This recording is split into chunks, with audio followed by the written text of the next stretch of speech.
Hi guys, these are some examples that I've taken from your work today in adding decimals, okay?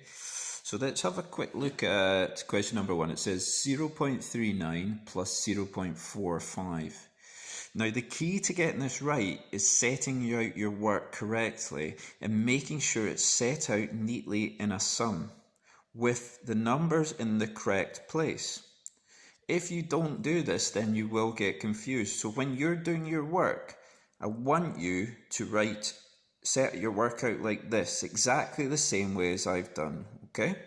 And then it's just a case of adding each of the columns. Now, before I do any of that, I'm going to make sure I put my decimal point first. So that's step 1, you put the decimal point in, just underneath where the decimal points are, above it. Now we can do our calculations. What's 5 plus 9? 14. Put the 1 up here. What's 4 plus 3? That's 7, but we've got a 1 to add to it as well. So that's 8. And then what's 0 plus 0? What's 0? So the answer to this question is 0.84. Okay? Now, you might get a bit confused with this one, because you can see there's only 2 digits here, and there's 3 digits here. However, if you set them out properly, this is how it should look, okay?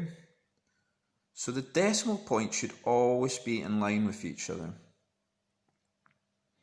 And what I usually do with these sums is I try and put the smaller number at the bottom of the sum. You don't have to do that. So you could do 0.2 plus 0.23. That would work just as well. You can do it that way as well. So it doesn't matter which way you put around the numbers. Okay, so this is how you set out this one. So now this just means there's an empty space here, so that just means this is a 0.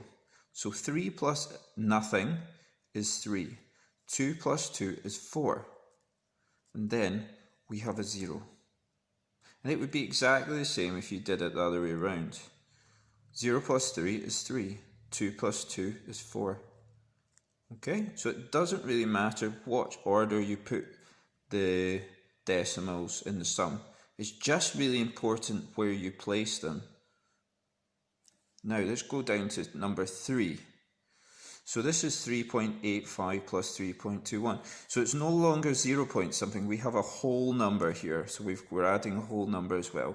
But it doesn't change it at all. So again, I'm going to start by putting my little decimal point there. So what's 5 plus 1? 6. What's 8 plus 2? 10. So we put 0 there, and then we carry it over here. And then we do 3 plus 3, and add the 1, which is 7. So the answer to this one is 7.06. Okay, and finally, again, we have less digits here, but that's 5.4, and that's 1.94. Okay, so we have to make sure that it goes in the right place. All the digits are in the right place. So I'm going to put my decimal point here. So all these decimal points have to line up with each other. And this just means, this empty space means that you can put a 0 there if you want. So nothing plus 4 is 4. 4 plus 9 is 13. We put the 1 up here. 5 plus 1 plus 1 is 7. So the answer is 7.34. Good work, Mr. Calum. Right, have a go. Let me know how you get on. Okay, bye.